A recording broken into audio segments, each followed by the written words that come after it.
नमस्कार, मैं हूं श्वेता सिंह और आप देख रहे हैं आज तक। पर्व दशहरा का है और इस अवसर पर हर एक व्यक्ति उस संकल्प को कुछ और मजबूत करना चाहता है जो हमें कठिनाइयों से, बुराइयों से लड़ने की ताकत देते हैं।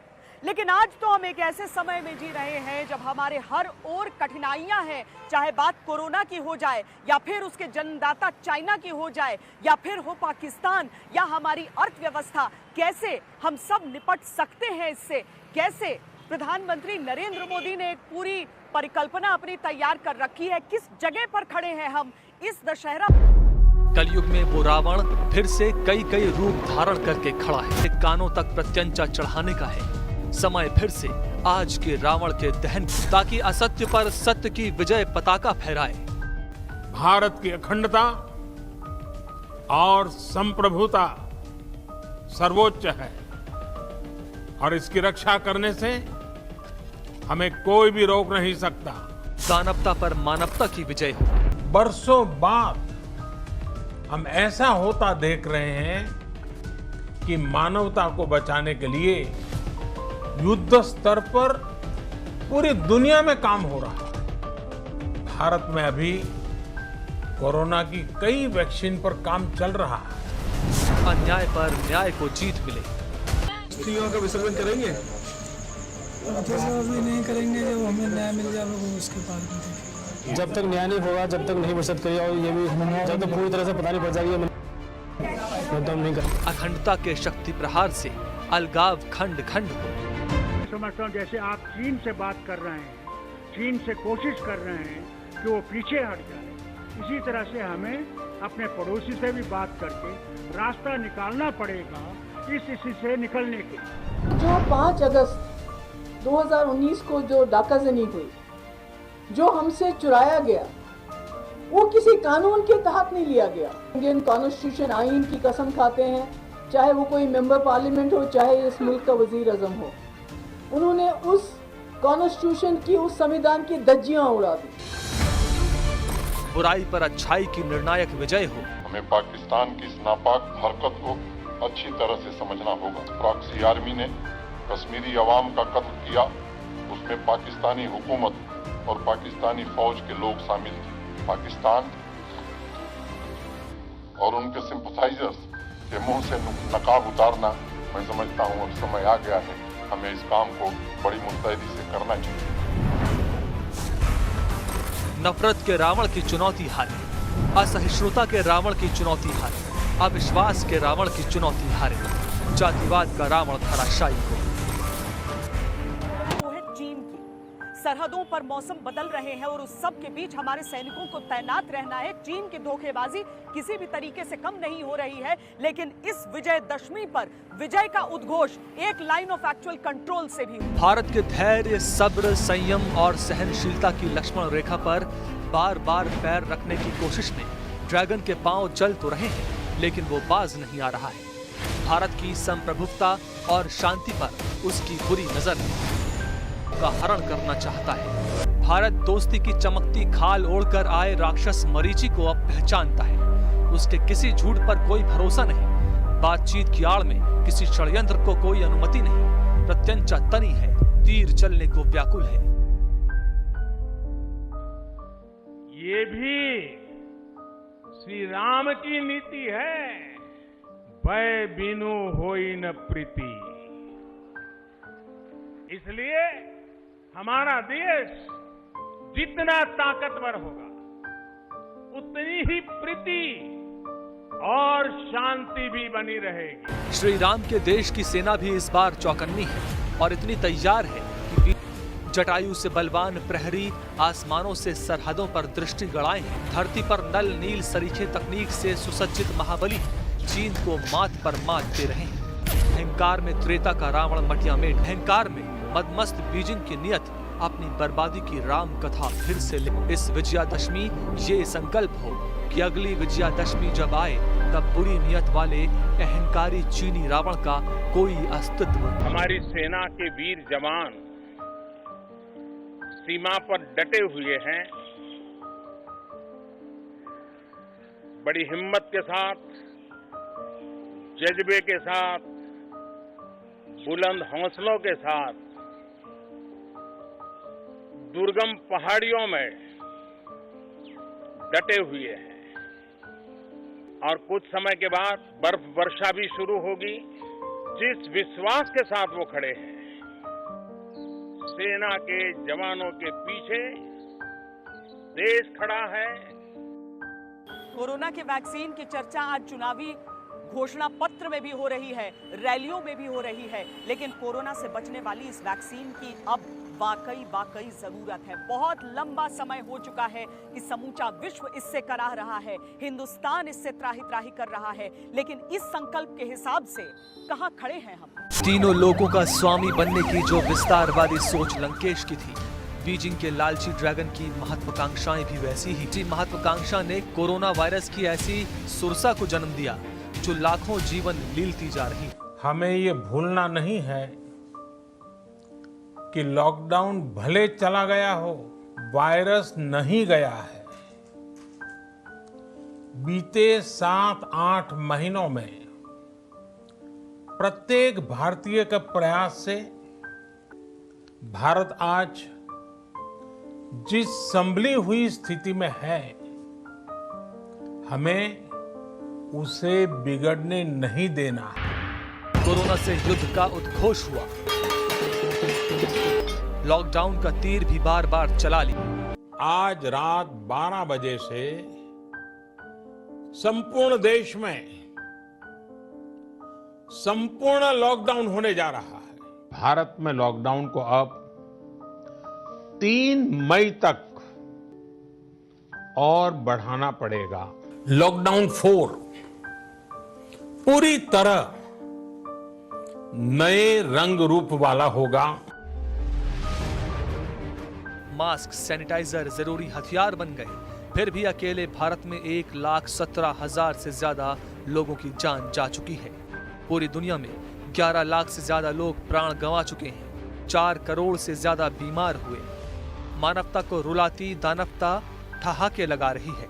इस विजयादशमी ऐसा संकल्प तीर भी चले जो वैक्सीन रूपी संजीवनी बूटी बन जाए, कराहते लोगों को जीवन मंत्र। कोरोना की वैक्सीन जब भी आएगी, वो जल्द से जल्द प्रत्येक भारतीय तक कैसे पहुंचे, इसके लिए भी सरकार की तैयारी जारी है।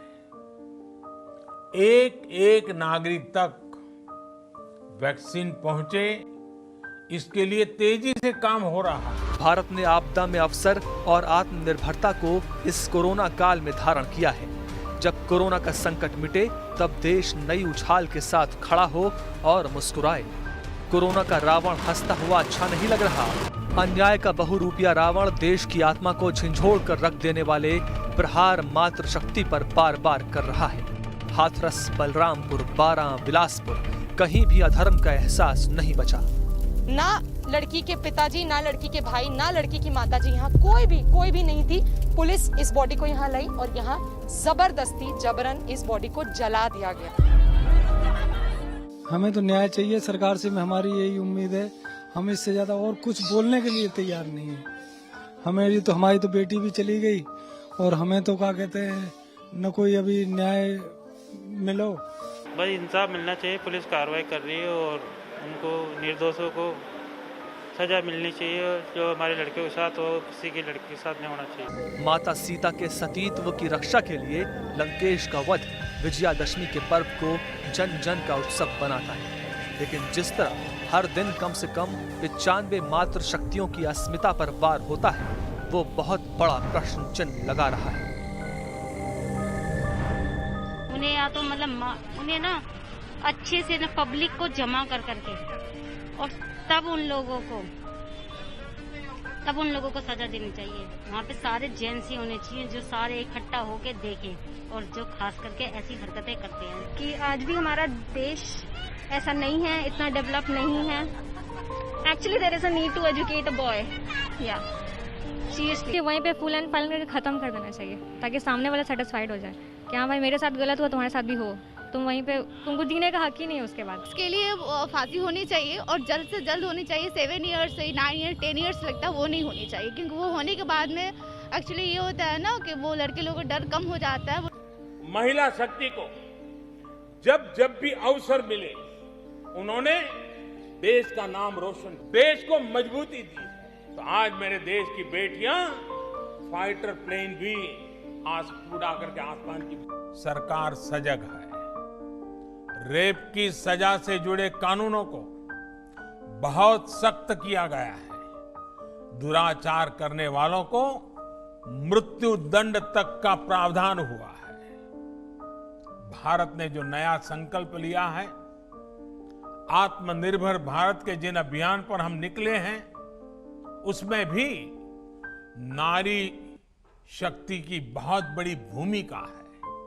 साथियों, दशमी शासन के राम के तरकश से अब ऐसा तीर निकले कि अन्याय का रावण फिर कभी अट्टहास न कर सके। विजयादशमी ये जो बीते तो अगली बार आने तक मातृशक्ति पर अधर्म करने वाले रावण का विनाश। इस विजयदशमी एक तीर उन रावणों के लिए जो किसी की ओर बुरी नजर से देखते हैं। देश का कोई भी राज्य हो, ऐसे रावण बचने नहीं चाहिए। दुनिया से विदा ले गई, चिता रात के अंधेरे में जल गई। न्याय की मांगे अब भी गांव की गलियों से सुनाई देती हैं। लेकिन ये कौन सी लड़ाई है, किससे है, किसकी है, जिसने मृतका के इंसाफ के साथ जाति को जोड़ दिया?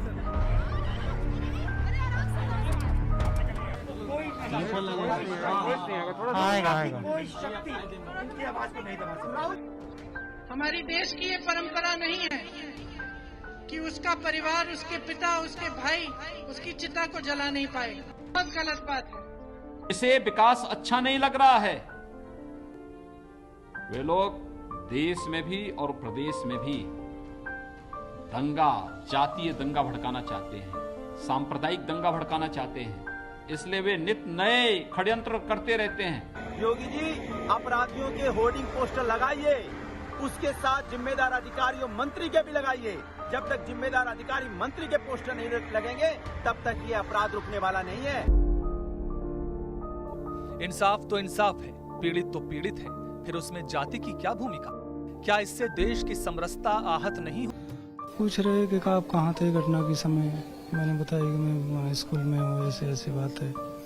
तो सब यही सब बात पूछ रहे थे। बोले कि उस समय घटना के समय कौन कौन लोग थे घर में मौजूद। मैंने कहा ऐसे ऐसे अपने घर में जी।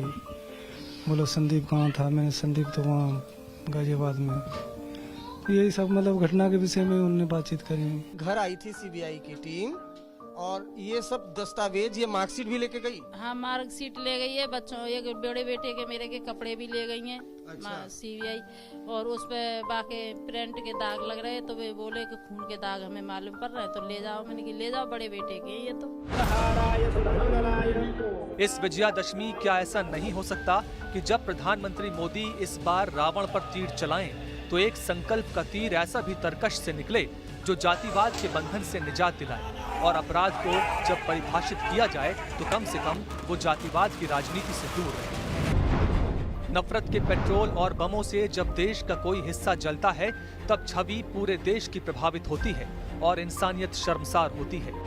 क्यों बुराई का रावण आता है और मिनटों में सिलिकॉन वैली कहे जाने वाले आधुनिक शहर को नफरत की आग में जला देता है। देश की राजधानी में कई दिनों तक हिंसा का रावण लोगों की मौत और आंसुओं पर ठहाके लगाता रहता है। विजयादशमी चलते रावण के साथ अगर एक तीर इन सांप्रदायिकता वाली बुराइयों पर भी चले तो अच्छा हो जाए। हाथों में धनुष संभाले प्रधानमंत्री से इस चुनौती के अंत की भी आशा होगी। धारा 370 के रावण का दहन तो पिछले साल ही हो गया था, लेकिन अब उस रावण के समर्थकों की टोली जरूर खड़ी हो गई है। 370 के हटने से कश्मीर में शांति धीरे धीरे लौट रही थी, लेकिन अब अशांति को वापस लौटाना जो लोग चाहते हैं, उनके मंसूबों को भी नाकाम करना होगा। बातचीत के सिवा मैं नहीं समझता हूँ, जैसे आप चीन से बात कर रहे हैं, चीन से कोशिश कर रहे हैं कि वो पीछे हट जाए, इसी तरह से हमें अपने पड़ोसी से भी बात करके रास्ता निकालना पड़ेगा इस स्थिति से निकलने के लिए। जब तक हमारा अपना एजेंडा डाकू ने डाके में ले लिया है, तब तक हम किसी और एजेंडे को, आईन जिसके अंदर में इलेक्शन लड़ती थी, जब तक वो आईन हमें वापस नहीं होता, Mehbooba Mufti has got nothing to do with election. Let me tell you that. मैंने तो खून की बात की। मैंने कहा अगर इस बार लीडर्स को अपना खून देने की जरूरत पड़ेगी। Mehbooba Mufti will be the first one to do that. Jammu Kashmir से आर्टिकल 370 हटने का इंतजार देश बरसों से कर रहा था या नहीं, ये फैसला हमने लिया, एनडीए की सरकार ने लिया, लेकिन आज ये लोग इस फैसले को पलटने की बात कर रहे हैं। ये कह रहे हैं कि सत्ता में आए तो आर्टिकल 370 फिर लागू कर देंगे। ये लोग जिसकी चाहे मदद ले लें, देश अपने फैसलों से पीछे नहीं हटेगा। कश्मीर तो सबके मन मस्तिष्क में वैभव और आध्यात्म की धरती है। कश्मीर का खोया रुतबा लौटे, ये तो हर कश्मीरी की चाहत भी है।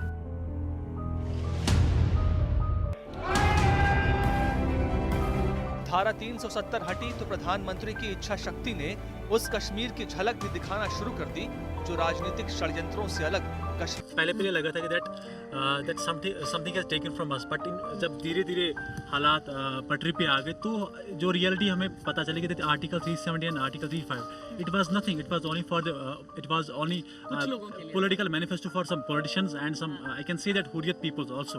आप दिल जीत लें, देखो तो आपने पूरा हिंदुस्तान जीत लिया, दुनिया जीत ली, तो दिल जीतने की बात है। हर बार कहता हूँ कौम का मुस्तकबिल जो नौजवान है ये रीढ़ की हड्डी है, तो ये जब मजबूत होगा तो हमारा कौम का। जैसे जैसे अलगाववादी नेताओं ने नजरबंदी के घेरों से बाहर आना शुरू किया, उन्होंने फिर से राष्ट्रीय अखंडता के यज्ञ में विघ्न डालने वाले बयानों की झड़ी लगा दी। देखिए, जहाँ तक चीन का सवाल है, मैंने तो चीन के प्रेसिडेंट को कभी यहाँ बुलाया नहीं।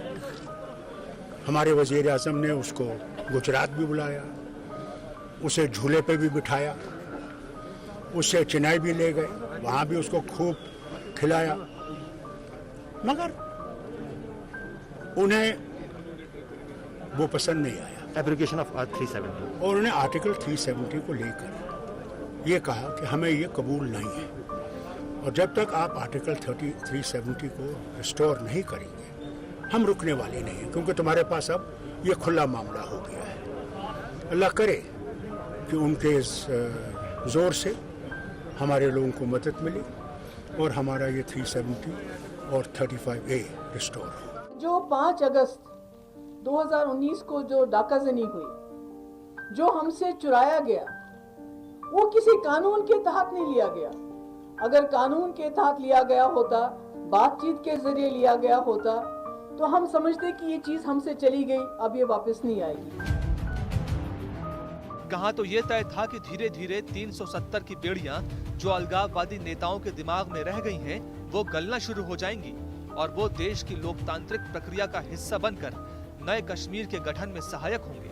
लेकिन जो कश्मीर से आवाजें आ रही हैं, वो देश की संप्रभुता के लिए घातक और सम्मान के लिए चुनौती है। जो इलेक्शन का, जहां तक मेरा जात का, महबूबा मुफ्ती की जात का सवाल है, I have no interest in elections, let me tell you that. मैं जो आईन जिसके अंदर मैं इलेक्शन लड़ती थी, जब तक वो आईन हमें वापस नहीं होता, Mehbooba Mufti has got nothing to do with the elections, let me tell you that. इस विजयदशमी ये भी हो कि अलगाव का रावण भारत के अभिन्न हिस्से की शांति का हरण न करने पाए। प्रधानमंत्री मोदी विजयादशमी वाले प्रतीकात्मक रावण पर भले ही प्रतीकात्मक तीर चलाकर औपचारिकता पूरी करें, लेकिन एक तीर ऐसा भी चले जो देश की अखंडता को चुनौती देने वाली सोच का दहन कर सके।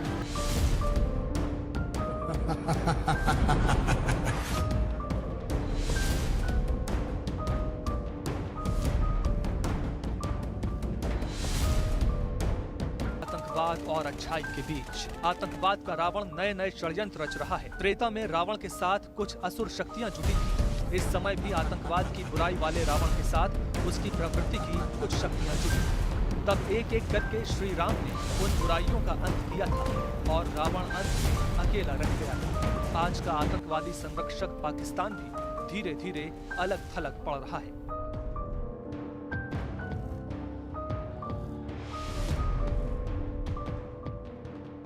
साथियों, हमारा पड़ोसी देश इस समय आर्थिक बदहाली से बहुत बुरे दौर से गुजर रहा है। वो अब विश्व में इतना अलग थलग कर उसकी हालत इतनी खराब कर दी गई है कि बड़े बड़े देश उससे दूरी बनाने लगे हैं।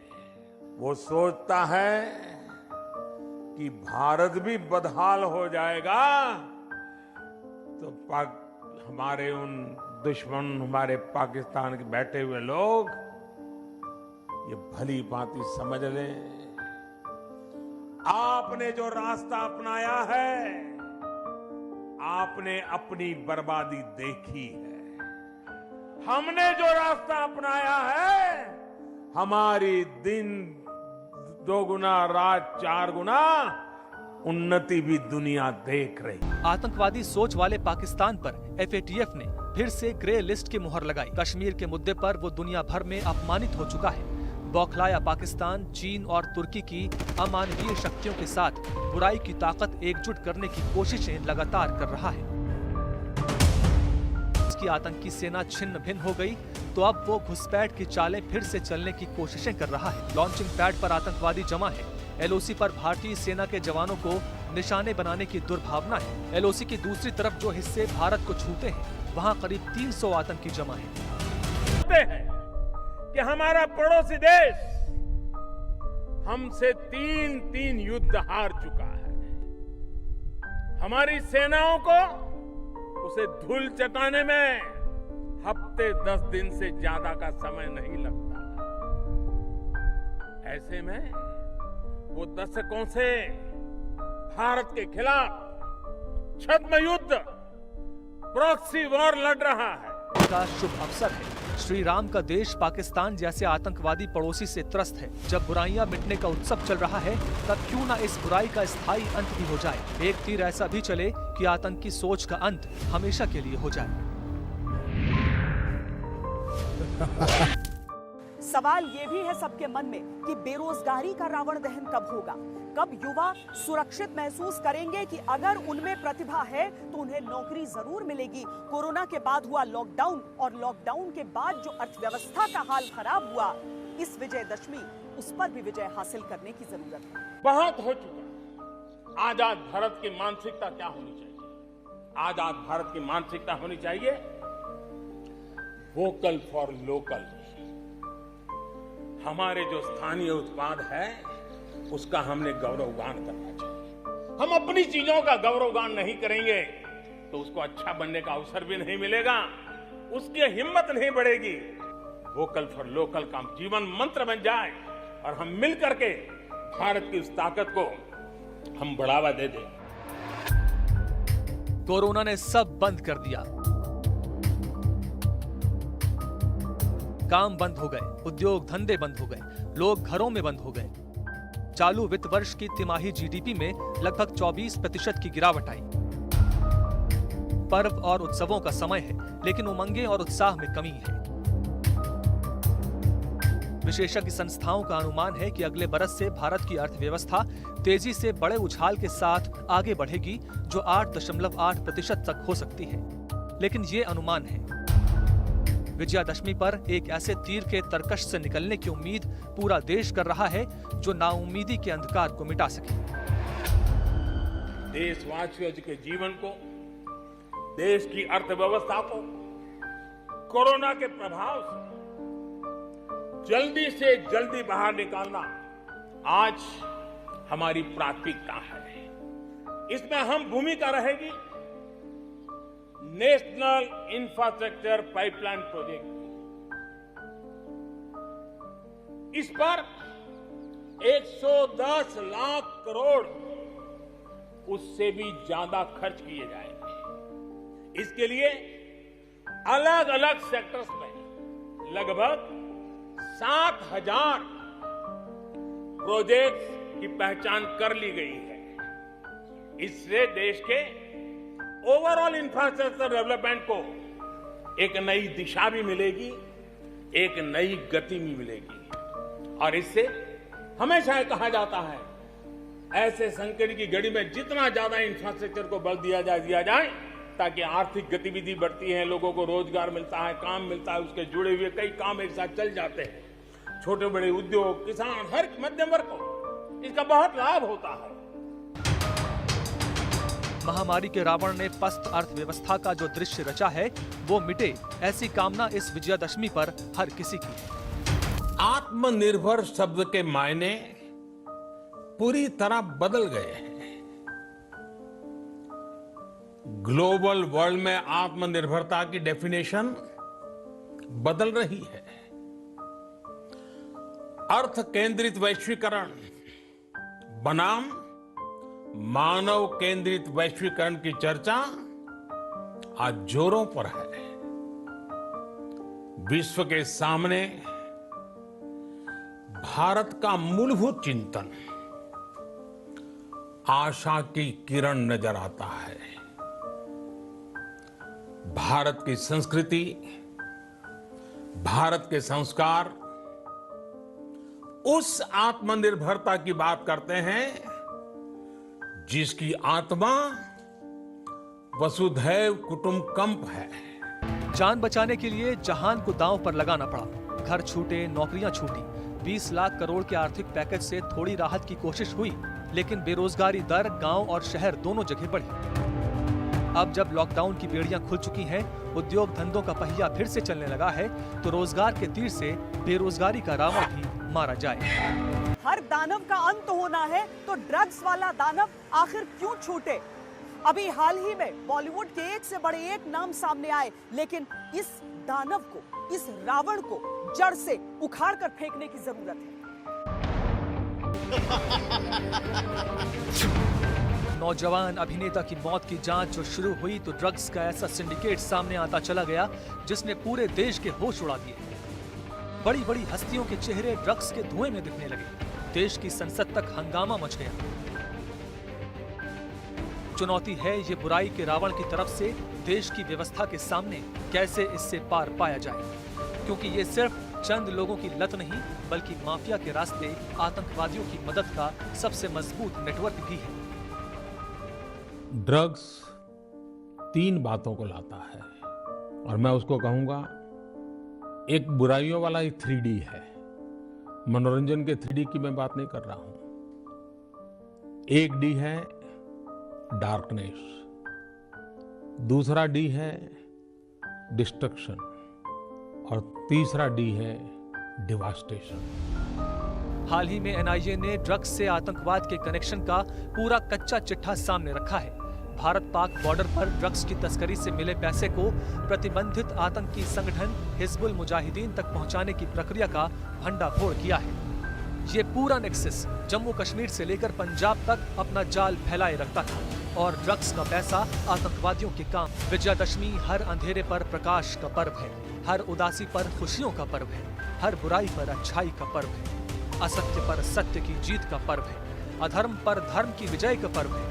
देश की शासन व्यवस्था के तरकश से एक तीर ऐसा भी निकले जो कई बुरी चुनौतियों की जननी ड्रग्स की समस्या को भी खत्म कर सके। इस बार तीर सीधे नाभि में लगे जिससे बुरी चुनौतियों के रावण का अंत पूरी तरह हो सके। लड़ाई के अलावा अपने अपने मन में राम को बसाएं और अपने मन के रावण का दहन करें। अभी के लिए इतना ही। देश और दुनिया की बाकी खबरों के लिए आप देखते रहिए।